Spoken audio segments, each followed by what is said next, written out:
चलिए JEE main का discussion करते हैं। पहला क्वेश्चन हो गया था, सबसे आसान लग रहा।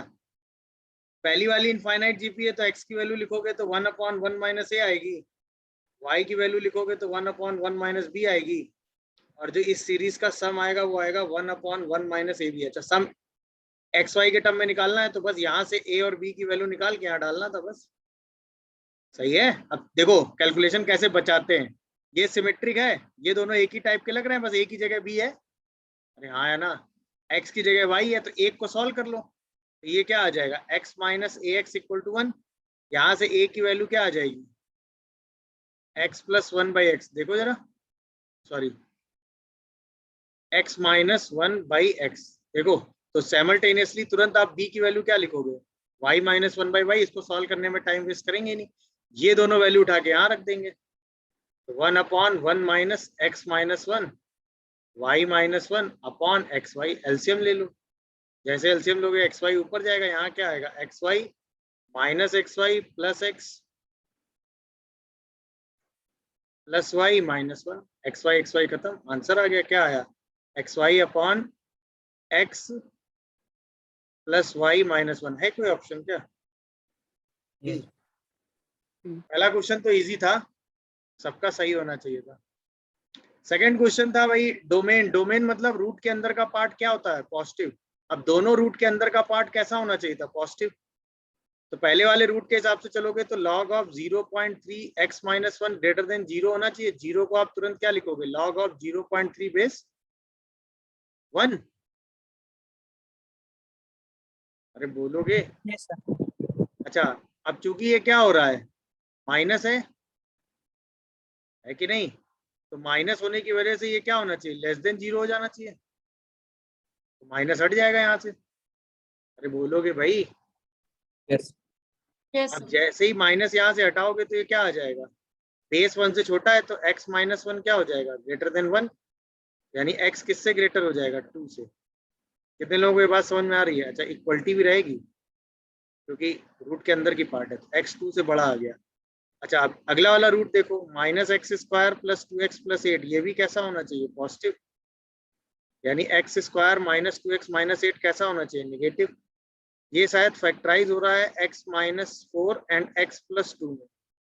यहाँ से वे भी कर्व बना लो, -2 एंड 4 प्लस माइनस साइन चाहिए, तो x कहाँ से कहाँ आ गया, -2 से 4, दोनों का इंटरसेक्शन ले लो, तो फाइनल आंसर कितना आ गया, x लाइज बिटवीन 2 से 4। डी आंसर हो गया इसका। ये तो आसान था, ये भी इजी है। बस दो क्वेश्चन तो एकदम इजी है, दोनों हो जाने चाहिए थे। बोलो भाई, बस दो इजी है कि नहीं है? Yes. चलो थर्ड देखो, 3 डिजिट का नंबर है जिसके डिजिट किसमें, एपी में। तो मान लो 3 डिजिट का नंबर एबीसी है और एबीसी किसमें है, एपी में। आगे बढ़ो, sum of the digit is 15। जैसे ही सम ऑफ द डिजिट 15 पता चलेगा तुरंत आप क्या कहोगे भाई, 2b equal to a plus C है, और a plus B plus C कितना है, कितना है भाई, 15। अब याद करो, सम ऑफ डिजिट के केस में मैंने आपको तरीका क्या बताया, अगर आपको सम ऑफ डिजिट पता और 3 नंबर एपी में लेने हो तो याद है मिडिल वाला नंबर क्या लेते हैं, सर ए। ए। सर और ए माइनस डी और ए प्लस डी, याद आया? तो वहां से ए की वैल्यू 5 आ जाएगी, इसका मतलब बी 5 हो गया। अच्छा, ए क्या हो गया, ए क्या हो गया, 5 minus d. और सी क्या हो गया, 5 plus d. 5 plus D. अब डी कॉमन डिफरेंस है, उसका जहां यूज होगा वहां यूज कर लेंगे। आगे बढ़ो, कह रहा है कि अगर नंबर को रिवर्स करके लिख दें तो वो नंबर 594 लेस हो जाता है, ओरिजिनल से 594 लेस हो जाता है। लेस होने का मतलब हुआ ए सबसे बड़ी डिजिट रही होगी और सी सबसे छोटी डिजिट रही होगी, तभी तो नंबर लेस होगा, वरना नंबर ग्रेटर नहीं हो जाएगा। तो यानी नंबर ये एज्यूम करना। अब और नंबर जैसे रिवर्स करोगे तो नंबर बन जाएगा CBA। अब क्वेश्चन में आपसे कहा गया है कि अगर हम CBA और ABC माइनस करें तो रिजल्ट हमें क्या मिलना चाहिए, 594। अब नंबर तो आपको लिखना आता है ना, 100A plus 10B plus C minus 100C minus 10B minus A equal to 594 होगा कि नहीं, देखो। अच्छा, 10B से 10B कैंसिल हो जाएगा, यहाँ से क्या बचेगा, 99a minus C equal to 594। ये कैंसिल हो रहा है क्या 99 से? Yes sir, 6 times. 6 टाइम्स। अब a आपने क्या माना है 5 प्लस डी, और c आपने क्या माना है 5 माइनस डी। यहां से d कितना आ गया 3। एक बार d आपको मिल गया, बोलो भाई, तो a मिल गया कितना 8 और c मिल गया कितना 2, तो नंबर कितना आ गया 852। मिल गया नंबर कि नहीं बताओ? तो n की वैल्यू मिल गई 852। अब हमें चाहिए 1000 अपॉन 852 माइनस 252, तो 10/6 यानी कि 5/3। ये आंसर हो गया। ये भी तो आसान लग रहा था। Yes, sir. इजी है। हाँ या ना भाई? Yes, sir. सारे नंबर्स एपी में लेने, नंबर्स को रिवर्स करना है, और रिवर्स करने का मतलब रिवर्स करने से नंबर जो है छोटा हो जा रहा है। तो इसका सिंपल मतलब है कि जो ए है वो सबसे बड़ी डिजिट रही होगी, तो ए को 5 प्लस डी ले लो और सी को 5 माइनस डी ले लो, खत्म। अब इसके बाद सीधा ए और डी की वैल्यू रख के डी आ गया, ए आ गया, और इसके बाद सीधा ए बी सी सारे डिजिट आ गए। नहीं क्या आसान था? अगला देखो भाई, ये क्या है? ये क्या है? ए जीपी है क्या ये? Yes, sir. देखो जरा ध्यान से, क्या ये ए जीपी है? Yes. Yes. तो इस ए जीपी का सम निकाल लिया था कि नहीं? ये भी आसान लग रहा मुझे। नहीं आया था क्या ये? अरे बोलोगे कुछ आया किया ना? तो था sir. किया था अभी लेकिन हो याद नहीं पाया था। याद आसान नहीं आ लग रहा रहा sir. है। नहीं हो पाया था तो, अगर नहीं हो पाया तो फिर तो बड़ी समस्या वाली बात है। अगर हो गया तो वेल एंड गुड है। नहीं सर, हो गया। ए जीपी है ये तो ये तो सबको दिखा कि ए जीपी है कि नहीं? मेरा पहला सवाल, क्या ये सबको दिखा ये ए जीपी है? Yes. Yes. Yes sir. कैसे दिखा? क्योंकि ये जीपी है। इस जीपी का कॉमन रेशियो कितना है? 21/20। देखो दिख रहा है कि नहीं? Yes. और ये एपी है। टोटल कितने टर्म्स हैं यहाँ पे? 20. 20 टर्म्स। ये दिख रहा है कि नहीं? 1 2 से लेके 20 तक जा रहा है, टोटल 20 टर्म्स है। ध्यान रखिएगा, ये सब चीजें इंपॉर्टेंट है, देखना। इसको सॉल्व कैसे करते हैं? एजीपी को जीपी का जो कॉमन रेशियो होता है उससे मल्टीप्लाई करते हैं, और एक टर्म और एक टर्म Shift बोलोगे, एक टर्म क्या कर देते हैं? सिर्फ। कितने लोगों को ये सब समझ में आ रहा है भाई? यहाँ पे जब एक टर्म शिफ्ट करोगे तो क्या आएगा? 91 इंटू 21 की पावर 19 आएगा। अरे बोलो। और यहाँ पर क्या 21 की पावर कितना हो जाएगा? ये 20। देखो, अरे बोलोगे भाई? ये समझ में आया मैंने क्या लिखा? ये सही लिखा है गलत लिखा है ये बताओ? सर 20 से मल्टीप्लाई भी करो। कहाँ पे भाई? इससे मल्टीप्लाई, इससे मल्टीप्लाई कर रहा है ना। इससे पहले वाला जो टर्म आएगा वो क्या आएगा? कोई बताओ मुझे। इससे जस्ट जो जी पहले सर। टर्म लिखा होगा वो क्या होगा? इससे जस्ट जो 19 पहले टर्म लिखा होगा वो क्या होगा? हाँ, सर 19 इंटू 21 की पावर 18। नहीं सर, इससे पहले जो टर्म लिखा होगा वो लिखा होगा 19 इंटू 20 इंटू 21 की पावर 18। यस देख लो आराम से, फिर बताओ भाई। 20 की पावर 19 था, तो करते करते करते यहाँ 20 की पावर 0 बचेगा ना, 1 बचेगा ना, तभी तो यहाँ 20 की पावर 0 आएगा। नहीं समझे क्या हुआ? Yes sir. नहीं समझे? कोई नहीं, कंफ्यूज मत हो, और अच्छे से दिखा देता हूँ। देखो, पहला जो टर्म है वो है बेटा 21 की पावर 0 इंटू 20 की पावर 19। ध्यान देना, और साथ में एक 1 है। सही है। और यहाँ ये वाला जो टर्म लिखा है ना, ये वाला, इस टर्म को अगर अच्छे से लिखोगे तो ये लिखा हुआ है 20 इंटू 20 की पावर 0 इंटू 21 की पावर 19। अब पीछे चलो एक टर्म, तो जैसे इससे एक टर्म पीछे जाओगे तो क्या आएगा? इसकी जगह 19 आएगा, इसकी जगह 20 की पावर 1 आएगा, और इसकी जगह 21 की पावर 18 आएगा। हाँ या ना? Yes sir. Yes. अब जैसे आप इसमें 21/20 से मल्टीप्लाई करोगे तो 20 से 20 खत्म और 21 की पावर 19 हो जाएगा, वही लिखा था मैंने। समझ पाए कि नहीं? Yes. अच्छा, फिर इस वाले टर्म में हमें मल्टीप्लाई करना है किससे? 21/20 से, तो 20 से वाला 20 कैंसिल और 21 की पावर 20 आ जाएगा। अब ओके हुआ? अब इसको क्या करेंगे? माइनस कर देंगे। देख लो सब लोग, अब जैसे आप माइनस करोगे ये बनेगा -s/20, हाँ या ना? यहाँ से 20 की पावर 19 तो चल ही रहा है। अब यहाँ से स्टार्ट होगा जीपी आना। क्या आएगा? पहला 21 इंटू 20 की पावर 18, 21 स्क्वायर इंटू 20 की पावर 17 से करते करते कहाँ तक जाएगा? 21 की पावर 19 तक, और ये वाला टर्म आएगा 21 की पावर 20। ये टोटल कितने टर्म्स होंगे? टोटल कितने टर्म्स थे आपके पास? 20। ये कितने टर्म्स होंगे? 19 टर्म्स होंगे कि नहीं होंगे? ये सब चीजें तुरंत दिखती हैं कि नहीं दिखती हैं? बताओ। Yes. अब ये 19 टर्म जीपी में होंगे। अब इस जीपी का बस सम उठा के आपको लिखना था। इस जीपी का कॉमन रेशियो तो आपको पता ही है ना?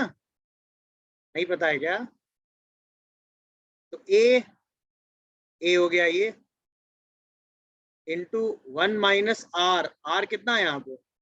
21/20 की पावर कितना? 19, और होल डिवाइडेड बाई 1 माइनस 21/20 और माइनस 21 की पावर 20। देख लो, कोई डाउट आ रहा हो तो बताओ। अच्छा, 20 की पावर 19 यहाँ ऐसे ही रहने दो, यहाँ पर आओ सिंप्लीफाई करो। तो 20 की पावर 20 इंटू 20 की पावर 18, यहाँ पर लोगे तो 20 की पावर 19 माइनस 20 की पावर 19। ये मैं आपके लिए कर रहा हूँ, मैं तो डायरेक्ट भी लिख सकता था। डिवाइडेड बाई 20 की पावर 18 इंटू -1। अब ये और ये कैंसिल होगा, माइनस 21 की पावर 20। अब जैसे आप इसको करोगे तो ये आएगा 20 की पावर 19, यहाँ से 21 इसमें मल्टीप्लाई होगा तो प्लस 21 की पावर 20 माइनस 21 इंटू 20 की पावर 19, और साथ में क्या आएगा? माइनस 21 की पावर 20। ये और ये भी कैंसिल हो गए। यहाँ से -s/20 कितना आ गया? 20 की पावर 19 माइनस 21 की पावर 20 की पावर 19, ये आ रहा है। देखो, अब अगर इसको आप कॉमन करके एडजस्ट करोगे तो 20 की पावर 19 कॉमन, तो ये आ जाएगा -20 की पावर 20।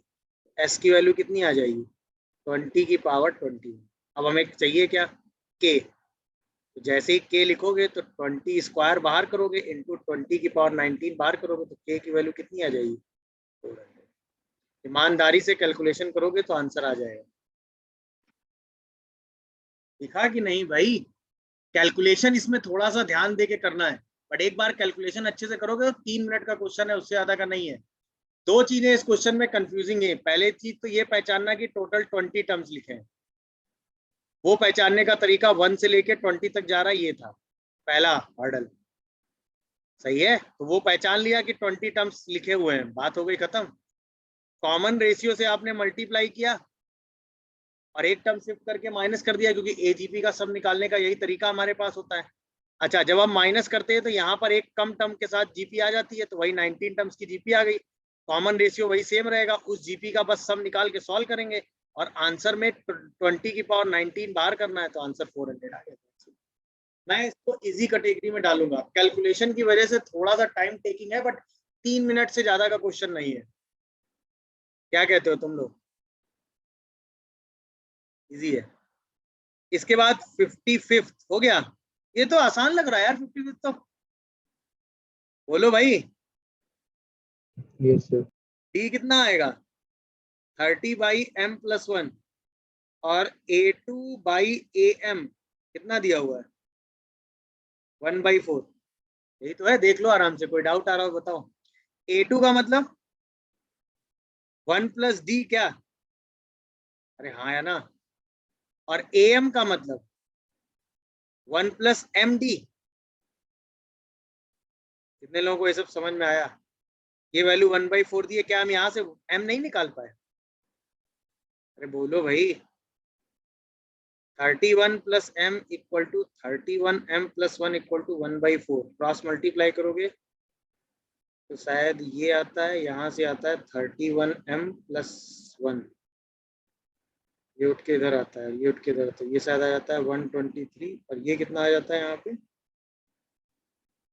27 आ रहा है क्या, देखो। हाँ यार, m कितना आता है यहाँ से, देखो कैलकुलेशन तो ठीक लग रहा है।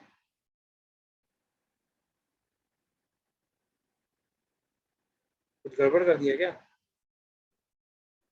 आंसर क्या दिया है फिफ्थ का, डी सर दिया। हाँ सर Nine है। m-1 इंटू डी होगा ना। कितना, m-1 नहीं mth मीन ना, am, a + md तो होता है mth मीन, नहीं, अरे बोलोगे,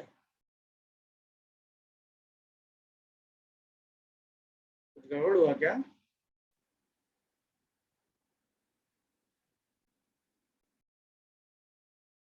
कैलकुलेशन कुछ गड़बड़ है क्या,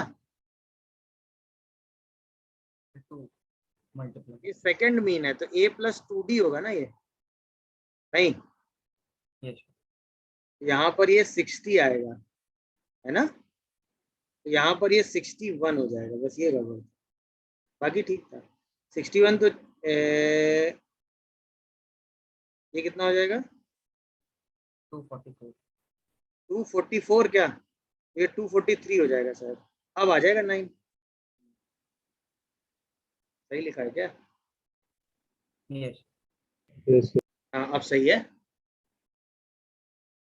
सही है ना, वही गड़बड़ था, ये A2 था ना, सही तो है, अरे हाँ या ना, समझ गए कि नहीं भाई, A2 मतलब ए के का मतलब क्या होता है, a + kd होता है ना, वो tn नहीं निकालना है भाई, मीन निकालना है, मीन, भूल गए मीन का मतलब, इजी। अभी तक 5 क्वेश्चन, पांचों आसान, पांचों सही होने चाहिए थे। 6 नंबर कर लिया, नहीं 6 नंबर हो गया, नहीं हुआ। अच्छा, इस क्वेश्चन में क्या था, इस n की वजह से थोड़ा ट्रिकी हो सकता है, बाकी तो क्वेश्चन में दम नहीं था, बोलो भाई, n = 1 से लेके 61 था, और ये क्या लिखा हुआ था 1/5, तो 500 ले लो, तो 100 + 3n/500 क्या, देखो 15n, सही, 20 + 300 क्या कर ले, 20 + 300 20 + 3n/100 कर दें, ऐसा कह रहे हो, यस चलो यही कर दें, अभी ठीक लग रहा, देखो। अब ये नंबर जो है अपनी वैल्यू तब चेंज करेगा जब ये नंबर 100 से बड़ा होगा, n की वैल्यू रख रहे हो, जब यहाँ n की वैल्यू कितनी आ जाएगी 30 रखोगे, नहीं, जब ये 80 क्रॉस करेगा, 80 ये कब क्रॉस करेगा, जब n की वैल्यू कितनी हो जाएगी, सर 81 17, 20 पे तो 60 आएगा, 25 पे 70 हो, जैसे ही 27 रखोगे, 81 चाहिए ना, 27 रखोगे तो एक पहली बार 1 बनेगा कि नहीं, अरे हाँ या ना, तो इसका मतलब पहला रिजल्ट क्या हुआ कि n = 1 से लेके 26 तक सारी वैल्यू क्या हो गई, बोलो 0, एक हर्डल खत्म। अच्छा, अब 26 के आगे स्टार्ट करते हैं, 26 से लेके कहां तक जाएंगे, जब ये 200 बनेगा, अब ये 200 कब बनेगा, जब ये 180 बन जाएगा, 180 मतलब 3, तो जब ये कितना बनेगा 60, अरे हाँ या ना, तो इसका मतलब 26 से लेके जब तक हम किसके बीच में रहेंगे 59 तक, तब तक ये वैल्यू 1 ही बनी रहेगी, अरे हाँ या ना, और जैसे ही आप n की वैल्यू 60 से 61 तक जाओगे वैसे ये 2 हो जाएगा, क्वेश्चन हो गया खत्म। यहाँ तक के सारे आंसर 0 हो गए, यहाँ तक के सारे आंसर हो गए 26 से लेके कहाँ तक का सम, 29 तक का सम, और यहाँ पर क्या हो गया 2 टाइम्स ऑफ 60 + 61, कितने लोग इसका आंसर निकाल पाएंगे, नहीं बोलो भाई। अच्छा, अब इतने को ऐड करो, या इसको सॉल्व करने के लिए टेक्निक ये लगा दो, 1 + 2 से लेके कहां तक का सम 59 का, उसमें माइनस कर दो 1 2 से लेके कहां तक का सम 25 का, और ये सम तो हंसते खेलते निकल रहा है ना। सर हाँ बेटा, तो पहली बार जो 1 हो रहा है वो 27 की वैल्यू के लिए हो रहा है। और यहाँ 27 पे बनेगा, तो 27 से शुरू हुआ है। सही है, अभी ठीक है। देखो जी सर। तो आराम से रहे, इसका सम कितना आ जाएगा। अब देखो इसको सॉल्व करने में, यहाँ काउंटिंग करने में अपना टाइम वेस्ट मत करिएगा। वैसे तो यहाँ भी आप कर सकते हैं, इसकी काउंटिंग भी मैंने आपको सिखाई है। 59 माइनस 27 प्लस 1, ये टोटल टर्म्स हो जाएंगे। सिखाइए कि नहीं काउंटिंग? Sir bye 3+1। ये टोटल आप काउंटिंग नहीं तो ये जल्दी कर लोगे कैसे, देखो 59 इंटू 60/2, 26 इंटू 27/2 और प्लस का कितना 242। सॉल्व कर दो आंसर। कितने लोग कर पाए इसको? आंसर मैच कर रहा है कि नहीं? Yes sir. डी आ रहा है। इसको भी मैं इजी में डालूंगा क्योंकि ये भी क्वेश्चन आप कर चुके हैं। बोलो भाई, ये दिखा 26 तक ये 0 रहेगा, इसके बाद 1 रहेगा, फिर 2 रहेगा और n है रहेगा, तो n की वैल्यू तो आप वेरी करा के सम निकाल ही लेते हैं, उसमें कोई दिक्कत नहीं। अभी तक सारे आसान क्वेश्चन थे, सारे सही होने चाहिए। पूरा पेपर ऐसा है कि आपके 25 के 25 क्वेश्चन सही होने चाहिए, पता है आपको। चलो अगला देखो, ये लॉग का आसान क्वेश्चन है। पहला टर्म क्या लिखा हुआ है? Log of 2 base x। यहाँ पे x की पावर हाफ है तो हाफ बाहर आ गया, यहाँ 1/4 बाहर आ गया। अरे जीपी लग रही है क्या? वो भी इनफाइनाइट जीपी है। और इसका सम कितना आ रहा है 4। जैसे आप log of 2 base x common करेंगे, 1 प्लस 1/2 प्लस 1/4, इसका सम, और ये इक्वल टू 4 दिया हुआ है, तो log ऑफ 2 बेस x बार, इसका सम कितना आएगा 1/1 माइनस हाफ ना। तो इसका मतलब 2 log of 2 base x is equal to 4। इसका मतलब log of 2 base x is equal to 2, तो x की वैल्यू 4 आ गई sir. Yes easy, basically very easy. बस log वाली प्रॉपर्टी देखनी थी आपको। x की पावर हाफ था, हाफ बाहर आ जाता, x की पावर 1/4 था, 1/4 बाहर आया था, पूरे से log 2 बेस x कॉमन आया था, आंसर आया था। कितने लोगों को समझ में आया भाई? चलिए आगे देखिए। 58, S1 S2 S3 स्क्वायर है, ओके। क्या कहा गया है कि जो साइड ऑफ Sn है, मतलब जो Sn वाला स्क्वायर है, उसकी जो साइड है वो जो Sn+1 वाला स्क्वायर है उसका डायगोनल है। यही तो है। The length of side of Sn is equals to the length of diagonal of Sn+1। Sn+1 की साइड कितनी होगी उस केस में? a/√2। देखो ये कह रहा है, हाँ या ना। अब बढ़ते हैं हम लोग आगे। S1 वाले स्क्वायर की साइड अगर 10 है तो S2 वाले स्क्वायर की साइड क्या होगी? 10/√2 होगी कि नहीं? इसका √2 टाइम्स। तो S3 वाले स्क्वायर की साइड इसका और √2 टाइम्स। S4 वाले स्क्वायर की साइड इसका और √2 टाइम्स, एंड सो ऑन। चलेगा कि नहीं? देख लो भाई। अरे हाँ या ना। अब आपसे कहा गया है the smallest value of n then which area of Sn। अच्छा, Sn में साइड क्या आएगी? अब देखो यहाँ पर क्या है, √2 की पावर 0 है, यहाँ √2 की पावर 1, यहाँ √2 की पावर 2, यहाँ √2 की पावर 3। Sn में क्या आएगा? 10/√2 की पावर n-1 आएगा कि नहीं? चेक करो। अरे बोलोगे? ये दिखा Sn में 10/√2 की पावर। अब आपसे कहा गया Sn जो है वो 1 से छोटा है, हाँ या ना? इसका मतलब 10/2 की पावर n-1/2 जो है वो किससे छोटा है? 1 से। इसका मतलब 2 की पावर n-1/2 10 से बड़ा होना चाहिए। अब 2 की पावर पहली बार बड़ी कब होती है? जब n-1/2 3 से बड़ा हो जाए, यानी 4 हो जाए तो काम हो जाएगा। तो भाई अगर ये 4 हो जाए तो 16 हो जाएगा ना, यानी बस ये 3 से बड़ा हो जाए, तो इसका मतलब n किससे ग्रेटर हो जाए? 7 से। 7 से ग्रेटर पहला n क्या होगा? 8। देख लो, समझ गए होगे। ये भी आसान क्वेश्चन था। सर हाँ पूछो। सर आपने Sn को 10/√2 टू द पावर n-1 क्यों लिया? भाई S1 की साइड क्या है 10/√2 की पावर 0, S2 की साइड क्या है 10/√2 की पावर 1, S3 की साइड क्या है 10/√2 की पावर 2, तो 3 - 1 4 - 1, तो n में क्या आएगा? नहीं समझे? n-, वही तो चल रहा है। अरे यस हाँ या सर। ना, बोलो भाई। Yes sir. और ये तो यहां से दिख रहा था कि अगर इसकी साइड a है तो इसकी साइड a/√2 होगी, तो अगर इसकी साइड 10 है तो इसकी 10/√2, इसकी 10/√2 में फिर से 1/√2, फिर 10/2 में फिर से 1/√2, तो वही √2 की पावर में चल रहा है। एक बार साइड आ गई Sn की, ये Sn की साइड है तो उसका एरिया आ गया। ये बोलोगे? तो S1 का स्क्वायर 1 से छोटा होगा ना? अच्छा हाँ सॉरी, नहीं तो बात सेम हो गई, स्क्वायर छोटा होगा तो वही चीज हो गई ना। चलो Yes. तुम्हारे लिए a Yes, sir. छोटा हो या a स्क्वायर 1 का छोटा हो स्क्वायर सेम हो गया क्या? साइड का स्क्वायर अगर 1 से छोटा है तो साइड भी 1 से छोटी है। नहीं नहीं भाई, ये सही कह रहा है।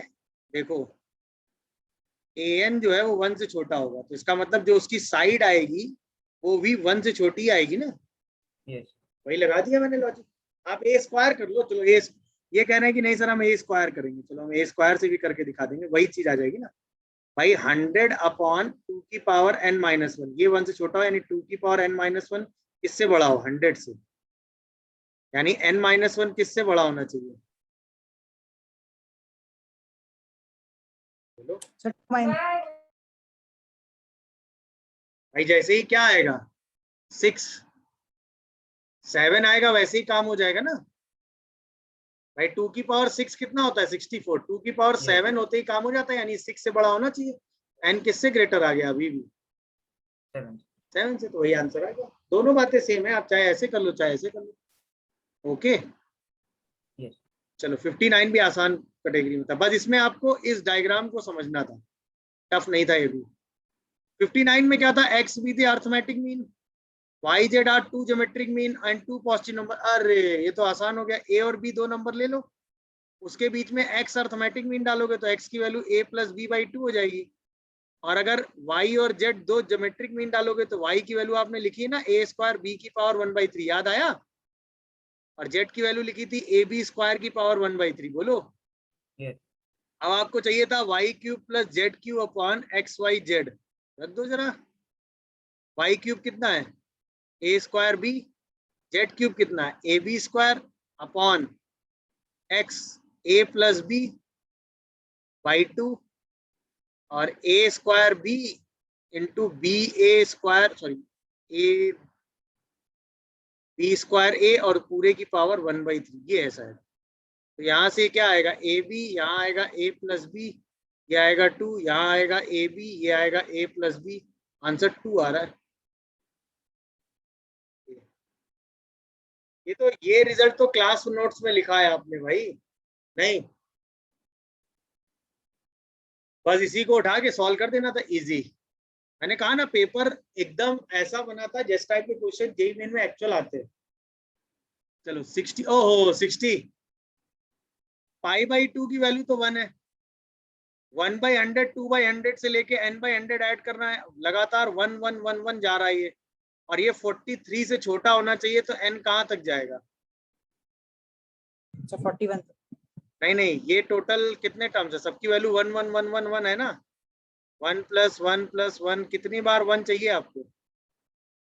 42 टाइम्स।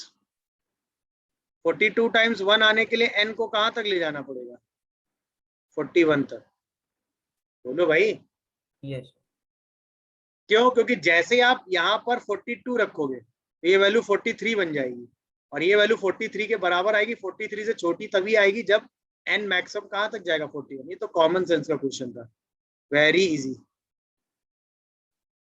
कितने लोगों को ये सेंस समझ में आया बताओ भाई? इसकी वैल्यू 1, इसकी वैल्यू 1, इसकी वैल्यू 1, भाई ये वैल्यू 1 से चेंज तो तब होगी ना जब ये नंबर पूरा सम जो है 1 से 2 को क्रॉस कर पाएगा। अरे हाँ है ना। अब ये सबका सम 1 1 1 1 1 आ रहा है, तो इसका मतलब n को कहाँ तक जाना पड़ेगा? 40 ये टोटल 42 बार 1 होना चाहिए ना।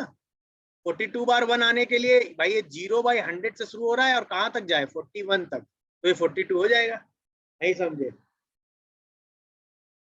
कितने लोग ये बात समझे कि नहीं? 5/2 1 कैसे हो गया पाई की वैल्यू बेटा कितनी होती है रफली? सर? बाई 2 करेंगे तो कितना आएगा बेटा? इसका बॉक्स लेंगे तो कितना आएगा बेटा? Approximate sir 1। एग्जैक्ट 1, अप्रोक्सीमेट नहीं, बॉक्स ले रहे हैं, बॉक्स। यस 1 ही आएगा ना। चलो 61 हो गया। अरे 1/3 1/3 स्क्वायर 1/3 क्यूब, इसका सम तो हम हंसते खेलते निकाल लेंगे। 1/3 अपॉन 1 माइनस 1/3, तो क्या ये 1/2 आ रहा है? बोलो। अरे हाँ या ना। अब हमें चाहिए 0.6 का whole square into log of 0.5 का होल स्क्वायर इंटू 1/2 मतलब 0.5। तो जैसे यहाँ से 1/2 बाहर करोगे तो 2 2 कैंसिल हो जाएगा, ये आएगा 0.6 की पावर लॉग ऑफ 0.5 दे 0.5, ये 1 हो गया, तो आंसर 0.6 आ गया है। कोई ऑप्शन सी? Yes easy. अरे बोलोगे भाई? अभी तक कोई ऐसा क्वेश्चन नहीं आया जो आपसे गलत होना चाहिए। इसके बाद आओ 62 में, ABCR distinct real number ABCR इन AP। अगर ये AP में है तो इसका मतलब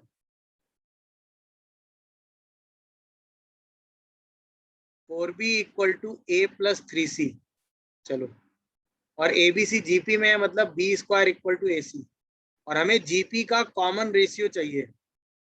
कॉमन रेशियो चाहिए मतलब अगर या तो हम B/A निकाल लें या फिर हम C/B निकाल लें, तो हमें कॉमन रेशियो मिल जाएगा। अब हम B/A और C/B तो नहीं निकाल सकते, तो हम क्या करते हैं, यहाँ पे B की वैल्यू उठा के रख देते हैं। जैसे B की वैल्यू रखोगे तो आएगा A प्लस 3C/4 का whole square equal to AC। ये आ जाएगा A square plus 9C square plus 6AC equal to 16AC। अब सोचो, अगर आपसे ये कहें हम कि इसका कॉमन रेशियो R है, तो सोच के जरा मुझे जवाब देना, C/A कितना होगा? R स्क्वायर होगा क्या? Sir R square. और क्या हम इसको C/A में क्वाड्रेटिक बना सकते हैं?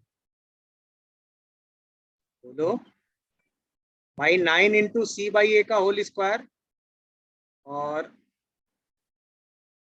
-10 into C/A plus 1 equal to 0। अब हम C/A को क्या मान लेते हैं? लैम्डा। ये आ गया 9 lambda square minus 10 lambda plus 1।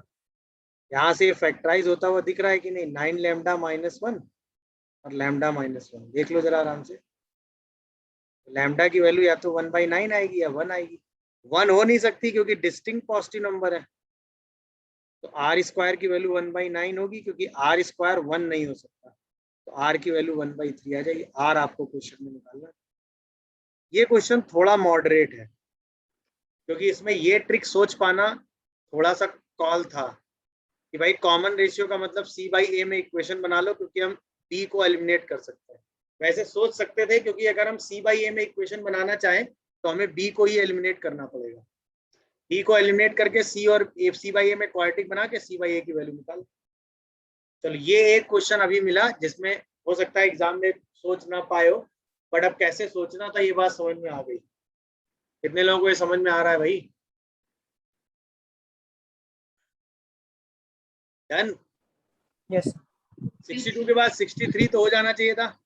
Yes yes x को लिख दो √2x, ऐसा किया। यस y को लिख दो √2 + y। यहाँ से x square equal to 2x, तो x की वैल्यू 2 आ गई, 0 हो नहीं सकती। आया ना? यस और यहाँ से क्या आएगा? y स्क्वायर, y हमेशा 1 पॉजिटिव या होगा, 2 है। y -1 स्क्वायर या 2 है। Minus y minus 2 equal to 0। तो यहाँ से दो फैक्टर आएंगे, y -2 एंड y +1। तो y की वैल्यू 2 और -1 आएगी। -1 ले नहीं सकते क्योंकि y पॉजिटिव है, तो y भी 2 आएगा। और x माइनस y पूछा गया, आंसर 0 आ रहा होगा। क्या दिया है? यस इजी था ये तो। अभी तक सिर्फ एक क्वेश्चन मिला है जो आप छोड़ सकने की हालत में हैं। सर इसमें आपने y इज इक्वल टू -1 क्यों नहीं लिया? पॉजिटिव है ना, रूट ऑलवेज पॉजिटिव होता है बेटा, सर रूट मैंने कभी नेगेटिव नहीं होता ना। क्या सर कह रहे हो? ये सर सर मैंने पुट करके देखा था कि एक रूट में आंसर आ जाएगा आपका, बट 2 रूट 3 रूट जब होंगे तो उसका आंसर नहीं आएगा। नहीं, क्यों नहीं आएगा? y अगर y equal to root X लिखा है तो y हमेशा पॉजिटिव होगा ना, जी सर। y नेगेटिव कैसे हो जाएगा? रूट भाई रूट 2 की वैल्यू रूट 4 की वैल्यू 2 होती है, ध्यान रखिएगा, बहुत इंपॉर्टेंट कॉन्सेप्ट है। रूट 4 की वैल्यू 2 होती है, रूट 4 की वैल्यू -2 नहीं होती है, ध्यान रखना है बात। समझ रहे हो कि नहीं? अरे हाँ या ना? जैसे आपके दिमाग में तुरंत आया होगा x² अगर 4 है तो x को +-2 लेते हो कि नहीं? बट अगर x की वैल्यू रूट 4 है तो सिर्फ 2 लिया जाता है, ये ध्यान रखना हमेशा।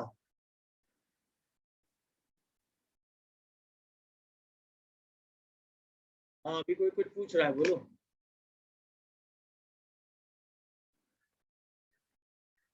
भाई अगर आप ध्यान से देखो तो ये लिखा है √2 √2 √2, यही तो लिखा है।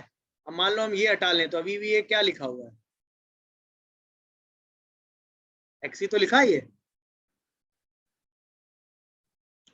अरे अगर हम इतना छुपा लें तो बाकी ये पूरी चीज क्या लिखी है? बताओ क्या लिखी है? x क्या लिखी है भाई? x बस वही कर दिया। नहीं समझे? अरे समझे कि नहीं? नहीं दिखा? No sir. x बोलो, x पढ़ के बताओ x क्या लिखा है, पढ़ो x। So x is root under 2 root under 2. अच्छा, पहला वाला रूट हम हटा लेते हैं, अब उसके आगे क्या लिखा है? So root under 2 root under 2 root ये under वैल्यू किसके बराबर है? 2 x. Yes sir. ऐसे ही ये वाला हटा लो, ये भी y लिखा है ना, Yes. समझ गए? चलो, हाँ ये किसी ने सही आइडिया दिया अभी। इस क्वेश्चन में कैलकुलेशन अपना बचा सकते थे आप, इसमें 62 में। भाई ABC किसमें है? जीपी में है। मान लो R कॉमन रेशियो है तो B को AR ले लो और C को AR² ले लो। और आपको क्या पता है कि 4B equal to A + 3C है, इसकी जगह वैल्यू उठा के रख दो तो 4AR equal to A + 3AR² आ जाएगा। आ जाएगा कि नहीं आ जाएगा? देखो, अरे हाँ या ना? तो A कॉमन करके हटा तो यहां से आएगा 3R² - 4R + 1 = 0। इसको फैक्टराइज कर दो तो 3R - 1 एंड R - 1 फैक्टर हो जाएंगे। यहाँ से R की वैल्यू 1/3 और 1 आएगी तो R को सिर्फ क्या ले लोगे? 1/3। कैलकुलेशन बचा सकते हो। नहीं, अगर A/C नहीं करना चाहते हो तो अपना कैलकुलेशन बचा सकते हो। समझ रहे हो कि नहीं? अरे बोलोगे? याद आया? जीपी में आप ये कॉन्सेप्ट लगा सकते हो ना कि अरे जीपी में है तो उसका कॉमन रेशियो निकालना है तो एक को AR एक को AR² मान लो और इस रिलेशन में AR और AR² की वैल्यू रख के R में इक्वेशन बना के R निकाल लो। अगर आप ये काम करोगे तो मैं इसको इजी लेवल पे डाल दूंगा क्योंकि ये आसान क्वेश्चन है, टफ नहीं है। बट ठीक है, चलो कैलकुलेशन के लिए मॉडरेट लेते हैं। अगला देखो भाई, 64 का क्या स्टैंड है? Sum of first 3 terms of an increasing GP is 9, ठीक है, and sum of their square is 35, then sum of first n terms. ये आसान लग रहा है कि नहीं? यस। फर्स्ट 3 टर्म्स क्या लिए आपने? A - D, A and A + D, यही लिए होंगे। तीनों का सम किया तो 9 आ गया, मतलब A की वैल्यू 3 आ गई। अच्छा, स्क्वायर किया तो 3 - D का स्क्वायर, 3² + 3 + D का स्क्वायर इक्वल टू 35 हुआ। क्या यहाँ से D में एक क्वाड्रेटिक इक्वेशन बन जाएगी? बोलो यस। क्या आ जाएगी वो? 2D² कितना आ जाएगा? डी की वैल्यू शायद 2 आ जाती है। अरे हाँ है ना, D2 Yes. आते ही पहला टर्म क्या बन जाएगा 1, अगला 3, फिर 5 एंड सो ऑन। अब इसके n टर्म्स का सम बताना, ये तो आप आराम से निकाल लेंगे। वैसे भी ऑड टर्म्स का सम तो आपको पता ही होता है n स्क्वायर। कितने लोगों को ये समझ में आया बताओ? इजी, बस पढ़ने में थोड़ा डिफिकल्ट था। देख लो, 3 टर्म इंक्रीजिंग जीपी में थे, उनका सम दिया था, तुरंत तीनों टर्म माने, वहां से ए आ गया, तीनों के स्क्वायर का सम दे दिया 35, वहां से डी आ गया, ए और डी रखा, सीरीज आ गई, एन टर्म्स का सम निकाल लिया। इजी। 65 का क्या स्टेटस है, हो गया? किया किसी ने? बोलो भाई। एबीसी एपी में है तो 2b equal to a plus C हो गया, और पी क्यू आर एचपी में है तो q equal to 2pr upon p plus R हो गया, और ये जीपी में है तो इसका मतलब बी क्यू का whole square equal to A P C R हो गया। अच्छा, हमें p और r चाहिए, और वो भी a और c के टर्म में चाहिए, यानी b और q हटाना है, तो बस b और q की वैल्यू रख दो। यहां से आएगा b square into Q square equal to P R into A C. B square का मतलब हो गया a प्लस सी का होल स्क्वायर बाई 4, और इसका मतलब हो गया 4 इंटू पी आर का whole square by P plus R equal to P R into A C हो गया। एक पी आर से एक पी आर कैंसिल, 4 से 4 कैंसिल। सही कर रहा हूं मैं? p plus r का होल क्या? अच्छा, यहाँ पी प्लस आर का होल स्क्वायर आएगा, अभी ठीक है। देखो, तो यहाँ से आ गया a प्लस सी का whole square by A C equal to P plus R का whole square by P R. अच्छा, ये आ गया P square plus R square by P R plus 2, ये आ गया A square plus C square by A C plus 2, 2 से 2 cancel. यहाँ से आ गया p by R plus R by P equal to A by C plus C by, यही चाहिए था, ये आंसर। हमें पी आर की वैल्यू ए और सी के टर्म में निकालनी थी, तो बस हमें बी और क्यू एलिमिनेट करना था, तो बस इन दोनों से बी और क्यू की वैल्यू निकाल के इसमें रख देंगे। इसमें थोड़ा कैलकुलेशन है, इसलिए इसको मॉडरेट लेवल पे डाल देते हैं, बट होना चाहिए था ये भी एग्जाम में। देख लो, कोई डाउट आ रहा हो तो बताओ। डन हो गया? चलिए अगला 66 देखो। दो नंबर है, दोनों पॉजिटिव हैं, और उनके हार्मोनिक मीन और ज्योमेट्रिक मीन का रेशियो दिया हुआ है 12/30। अच्छा, दो नंबर अगर ए और बी हैं तो उनका हार्मोनिक मीन क्या होता है 2ab by A plus B, और उनका ज्योमेट्रिक मीन क्या होता है √ab। क्या बोलो? अरे हाँ है ना? यस तो इसका मतलब 2ab upon A plus B into √ab is equal to 12/13 हो गया। इसका मतलब a plus B by 2√ab equal to 13/12 हो गया। यहाँ पे लगा दो componendo and dividendo, a plus B plus 2√ab, a plus B minus 2√ab equal to 13 plus 12 upon 13 minus 12। ये बन गया √a प्लस √b का होल स्क्वायर, ये बन गया √a माइनस √b का होल स्क्वायर इक्वल टू 25/1। यहाँ से √a plus √b upon √a minus √b कितना आ गया 5/1। फिर से लगा दो कंपेंडो एंड डिवेंडो, तो 2√a अपॉन 2√b 6/4 आ गया। इसका मतलब √a बाई √b कितना आ गया 3/2, a बाई b कितना आ गया 9/4। यही नंबर का रेशियो हो गया, ये आंसर 9/4 या 4/9, बात तो सही नहीं होगी। गजब हाँ, कोई कुछ कह रहा है? गजब सर, हमें टाइम लग गया सर। नहीं नहीं, दो बार बस कंपेंडो एंड डिवेंडो लगाना था। कैलकुलेशन में चला गया सर। क्वाड्रेटिक बना के किया सर। नहीं नहीं, ये अच्छा, हाँ, यहाँ के बाद तुम लोग क्रॉस मल्टीप्लाई करने लगे होगे ना? यस सर, ये कॉम्पोनेंटो वाला दिमाग है सर ऊपर जो ए बी लिखा था बहुत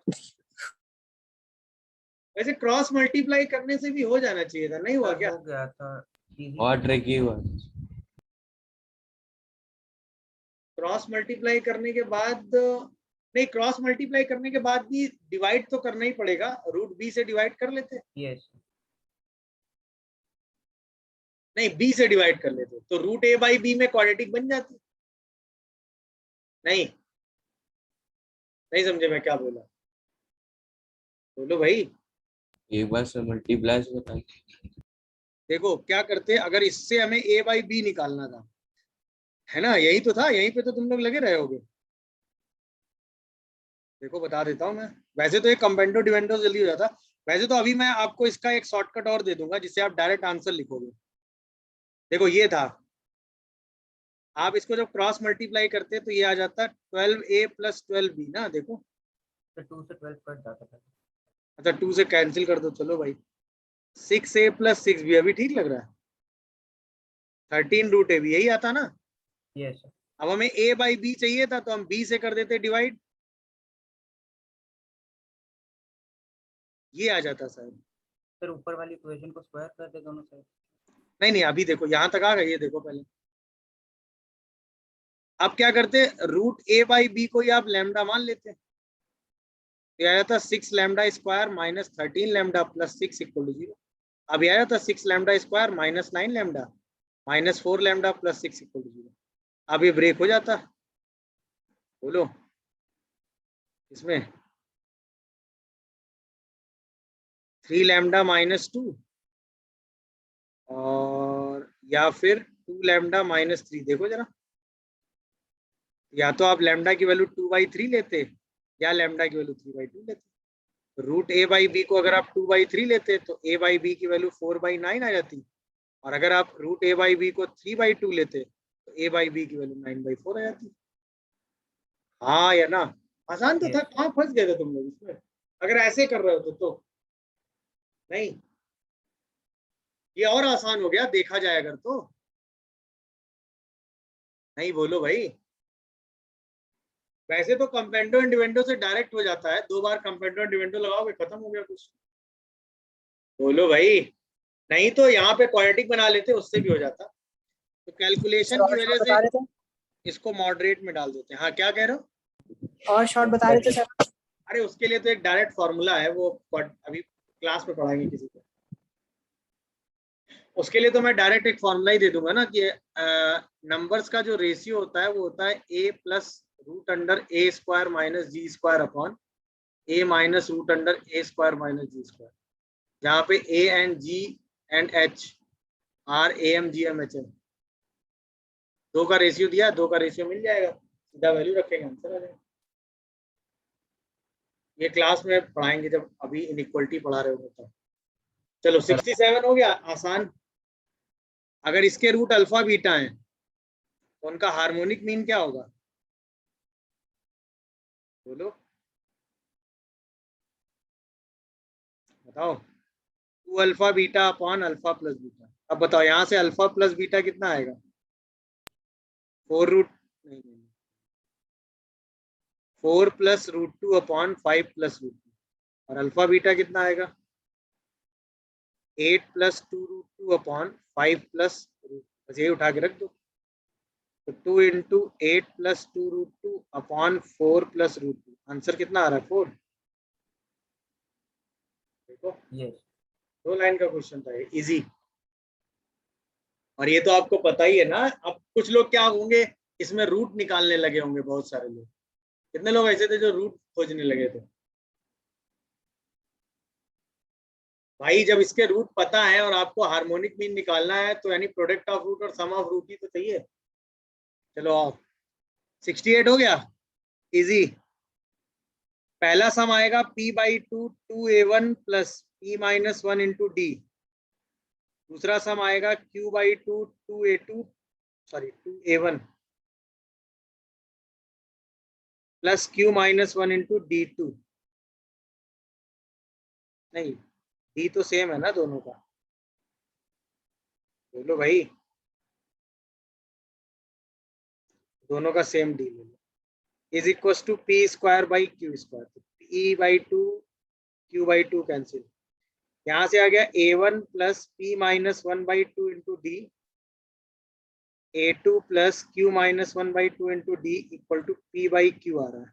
अब हमें a6 चाहिए और a21 चाहिए, तो p को क्या रख दो, बोलो 30 भाई अगर हमें A6 चाहिए तो P माइनस 1/2 की जगह 6 रख दें, तो P को क्या रख दो 13, और Q माइनस 1/2 की जगह 21 चाहिए तो Q को क्या रख दो 43। रख दो दोनों वैल्यू उठा के। ये बन जाएगा A6, ये बन जाएगा कितना A 21। आंसर क्या आ जाएगा 11/41।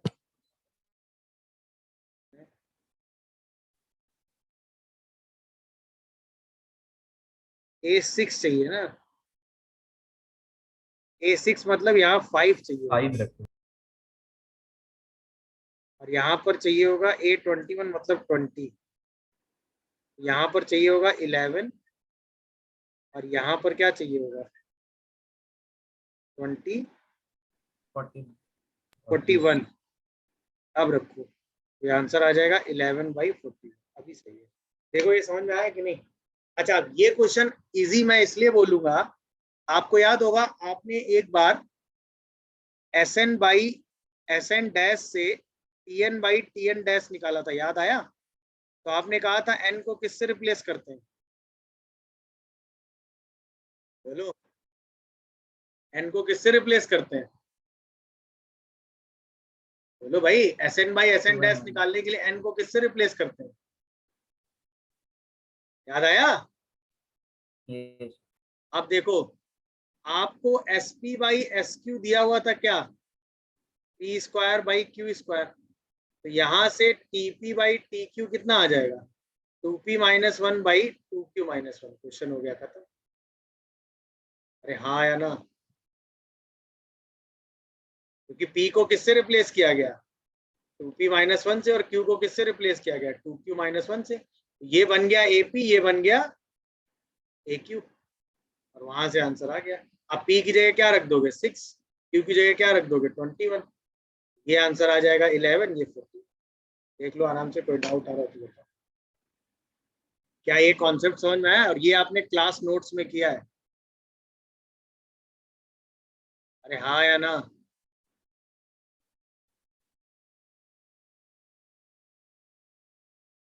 चलिए इसके बाद आइए क्वेश्चन नंबर 16 हो गया था। अरे हाँ या ना? टोटल जो करेंसी आपको काउंट करनी है वो 4500 है, ठीक है। फर्स्ट 10 करेंसी 150 है, फिर A10 से लेके सारे टर्म्स AP में है, और दो दो करके करेंसी डिक्रीज कर दी है। तो आपको टोटल टाइम जो है वो n मिनट्स लग रहा है, और 1 मिनट में आप कितने, AN denote the number of notes counted by nth minute. मतलब A1 में 1, A2 2, A3 3, तो nth मिनट में आप जितने नोट काउंट करते हैं वो AN है। तो इसका मतलब क्वेश्चन क्या हुआ, A1 A2 से अगर आप चलोगे कहाँ तक A9 तक, तो ये तो डायरेक्ट हो गया। A10 A11 से लेके आप आगे जाओगे, सही है। मान लो यहां से लेके यहां तक आपके n टर्म्स है, तो टोटल टाइम आपको कितना लग रहा है? अरे हाँ या ना? n+9 लग रहा है कि नहीं? अच्छा, यहां से लेके यहां तक की जो काउंटिंग हुई वो कितनी हो गई 150 इंटू 9। अच्छा, यहां से टोटल n बार, तो n/2।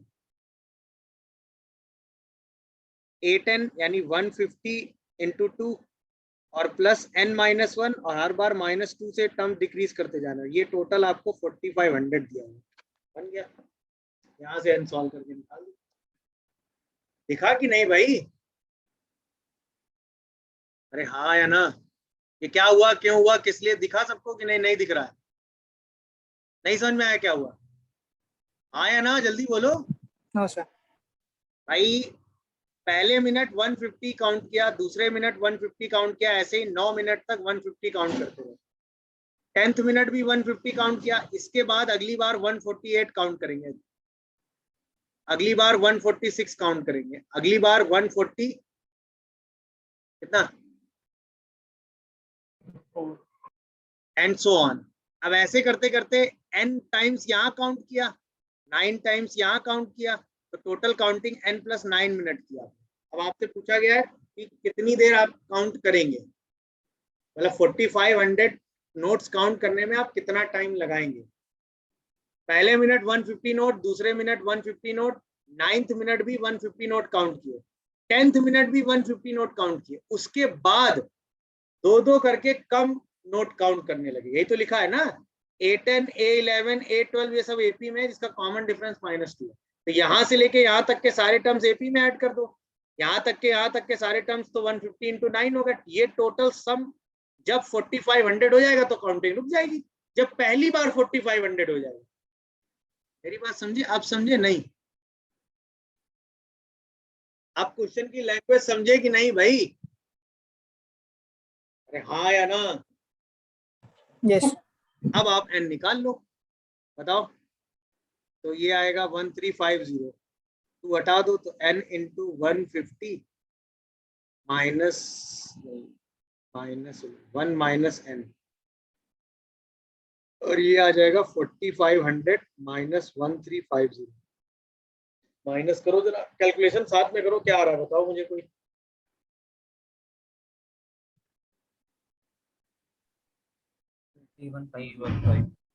कितना आ रहा है? 3150। 3150 क्या? Yes.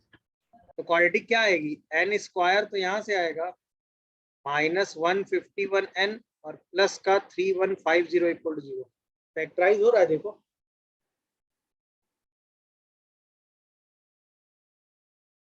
हाँ। 3150 को जरा फैक्टराइज करो, तो 5 × 60, फिर 5 × 5 ×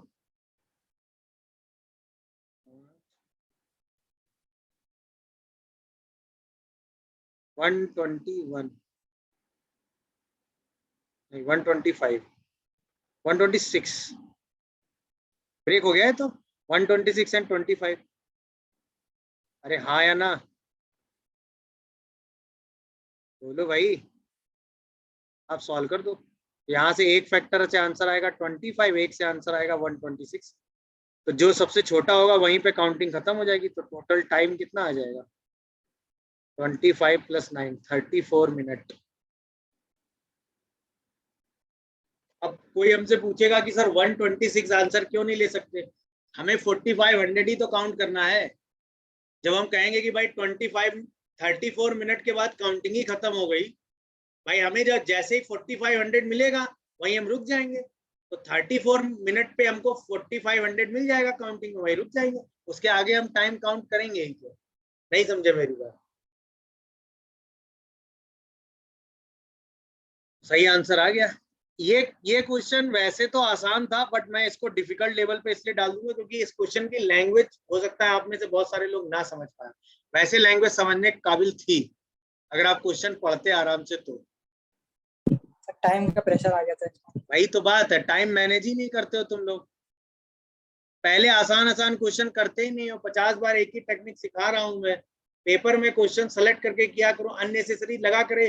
जैसे देखो, आप में से बहुत सारे लोग इस क्वेश्चन में अननेसेसरी उलझ गए होंगे इसमें। अगर आपको एक बार में लग रहा था कि आपको नहीं दिख रहा और आप चीजें नहीं देख पा रहे तो छोड़ देते इसको ना, आगे बढ़ जाते, है कि नहीं?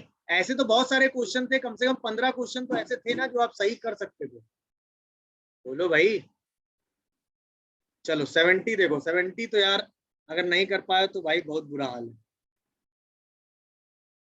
T3 और T4 का प्रोडक्ट सम दिया है क्या?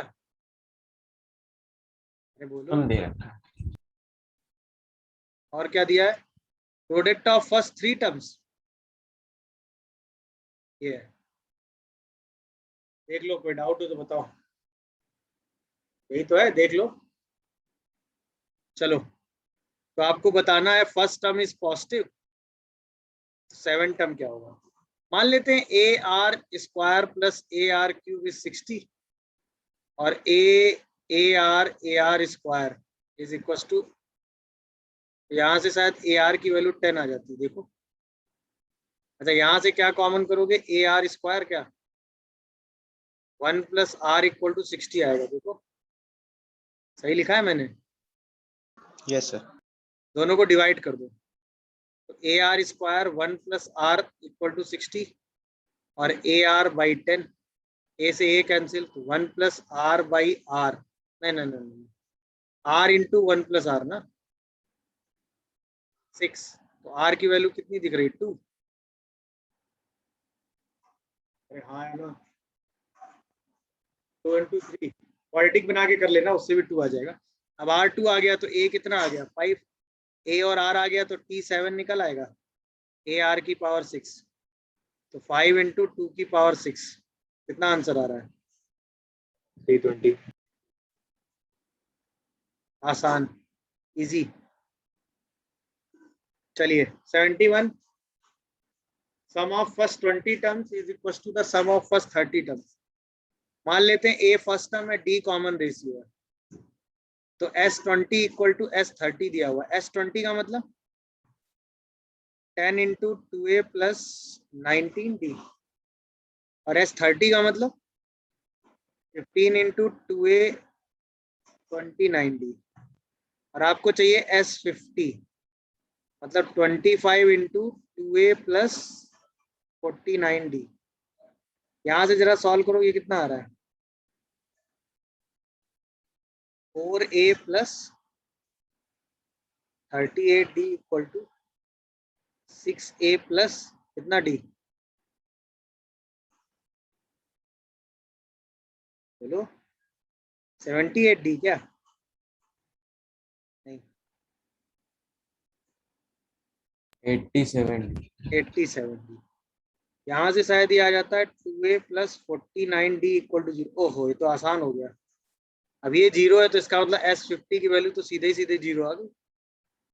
इजी किया था, एक पहुंच ही Yes. नहीं पाए होंगे बहुत सारे लोग तो। इजी। भाई साहब सीधा सीधा इन दोनों से A और D का रिलेशन निकाल के यहाँ रख देना था। चलो अगला आओ, 72 कर लिया, नहीं नो। Yes.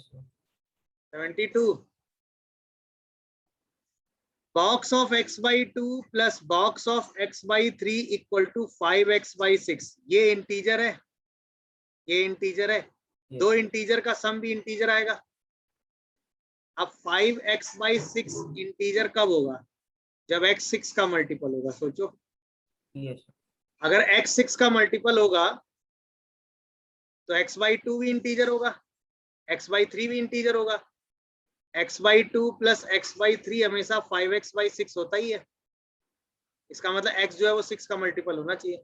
अब x 200 से छोटा होना चाहिए, यानी 6 12 से लेके कहां तक जाएगा ये, 190. 198। टोटल टर्म्स निकाल लो कितने आ रहे हैं, 33. बोलो भाई। 198 माइनस 6 बाई 6 प्लस 1 कितने आ रहे हैं, 33। देख लो, कोई डाउट आ रहा हो तो बताओ। टोटल 33 टर्म्स आ रहे हैं कि नहीं, यही तो आपसे पूछा गया है भाई। इसमें सारे 6 के मल्टीपल आएंगे, इसमें 6 के मल्टीपल लेने हैं जो 200, भाई दोनों का कॉमन पोर्शन लेना है ना आपको, तो इसका मतलब दोनों का कॉमन पोर्शन क्या आएगा, 6 के मल्टीपल ही तो कॉमन आएंगे। यहाँ पर 6 के मल्टीपल निकाल लो। अरे दोनों के कॉमन, भाई इसमें सिर्फ 6 के मल्टीपल आएंगे तो दिख रहा है, क्योंकि दो इंटीजर का सम इंटीजर तभी बनेगा जब x 6 का मल्टीपल हो, क्योंकि जैसे ही 6 का मल्टीपल रखोगे ये भी इंटीजर, ये भी इंटीजर, ये भी इंटीजर, और इन दोनों का सम ये हमेशा आई, तो जैसे ही x को 6 का मल्टीपल रखोगे सम हमेशा वैलिड होगा। नहीं समझे, बस x को, ये इंटीजर कब बनेगा, जब x 2 का मल्टीपल होगा। ये इंटीजर कब बनेगा, जब x 3 का मल्टीपल होगा। और दो इंटीजर का सम इंटीजर तब होगा जब x 6 का मल्टीपल होगा। यानी x जब 6 का मल्टीपल होगा तो ये भी इंटीजर होगा, ये भी इंटीजर होगा, हाँ या ना। तो इसका मतलब अल्टीमेटली आपको x क्या चाहिए, 6 का मल्टीपल। 6 का मल्टीपल लेके आंसर लिख दो। 6 के मल्टीपल, अब दोनों का इंटरसेक्शन लेना है, यानी दोनों में 6 का मल्टीपल काउंट कर लो, खत्म।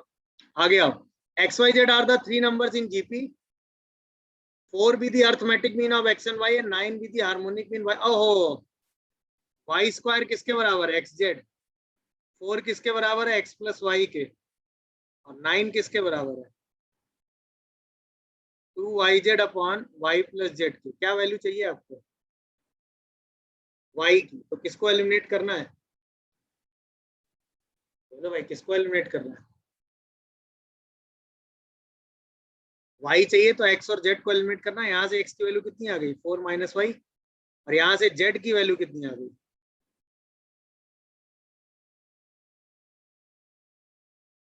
9y upon 2y minus 9। रख दो उठा के। y square equal to 4 minus Y 9y upon 2y minus 9। एक y, हाँ पूछो। सर ये x प्लस वाई बाय 2 होना चाहिए ना, अरिथमेटिक मेन लिखा है। अच्छा, यहाँ 8 कर दो। अभी ठीक है, देखो अभी जी ठीक है। सर।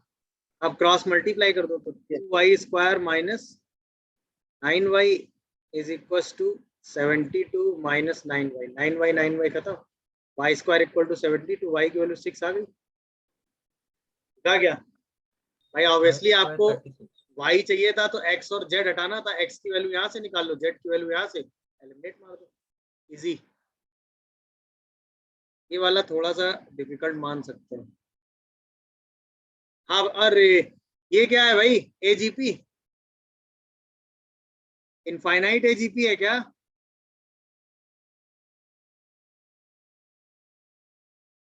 तो इनफाइनाइट एजीपी कैसे सॉल्व करते हैं? जीपी के कॉमन रेशियो से मल्टीप्लाई करते हैं।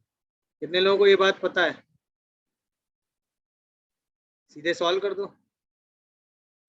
s into 1 minus X is equal to 1 plus 3x plus 3x square plus 3x cube and so on.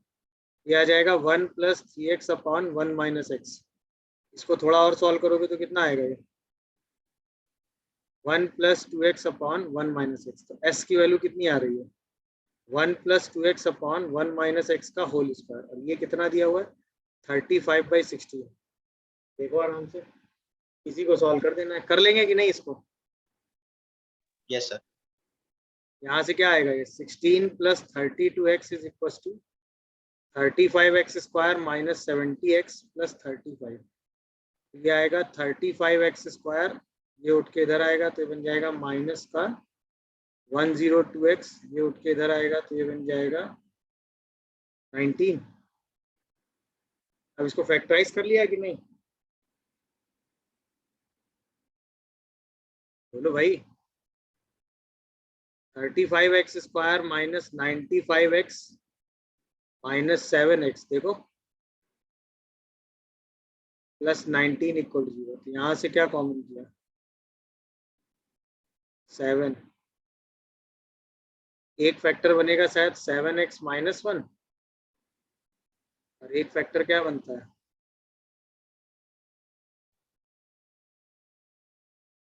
तो 7x माइनस 19। तो 7x माइनस 19 बनेगा। एक फैक्टर बनेगा 7x माइनस 19 और एक 5x minus 1। 5x minus 1। x की वैल्यू या तो 19/7 आएगी या 1/5। 19/7 ले नहीं सकते, x क्या लेंगे? 1/5 मतलब 0.20। सही है। लास्ट क्वेश्चन तो मेरे हिसाब से सबने कर लिया होगा। Sum of the first 100 number common between this and this. तो इसका पहली वाली एपी का कॉमन डिफरेंस कितना है? 3। दूसरी वाली एपी का कॉमन डिफरेंस है 4। तो दो जो कॉमन एपी आएगी उसका कॉमन डिफरेंस एलसीएम आ जाएगा, वो शायद 12 आ जाएगा। पहला कॉमन टर्म क्या दिख रहा है? 21। Yes yes sir. सीधा सम निकाल लो 100 टर्म्स का, कितना आ रहा है? 50 इंटू 42 प्लस 99 इंटू डी। इसी को सॉल्व कर दो, कितना आ रहा है बताओ? 61500। 61,500। ये आ रहा है ना। सम ऑफ डिजिट कितना आ गया? 12। ये आंसर। ये भी इजी था, ये भी इजी था। तो कितने क्वेश्चन इजी मिले? 1 2 3 4 5 6 7 8 9 10 11 12 13 14 15 16 17। चलो इसको मान लेते हैं मॉडरेट है ये। 17 के बाद 18 19, 20। 20 से कम अगर आपके क्वेश्चन सही हैं तो इसका मतलब आपकी तैयारी एकदम जीरो है। 20 क्वेश्चन इसमें सबके सही होने चाहिए और ऐसा कोई क्वेश्चन है नहीं जो आप ना कर पाने की हालत में। क्या लगता है, ऐसा कोई क्वेश्चन था जो आप ना कर सकने की हालत में हो? बताओ। चलिए एक बार ये पेपर फिर से देखिएगा घर पे। जे एडवांस वाला पेपर किया है सबने? नहीं बोलो Yes. भाई। अच्छा, एक मैंने आपको होमवर्क में एक्सरसाइज दी थी, वो कर ली पूरी? यस सर, कर ली। Yes, उसमें sir. कोई डाउट है क्या? उस एक्सरसाइज में कोई डाउट है क्या बेटा? बोलो। नहीं है? चलिए इसके आगे फिर अगली क्लास में हम लोग स्टार्ट करते हैं। सर एडवांस का अगली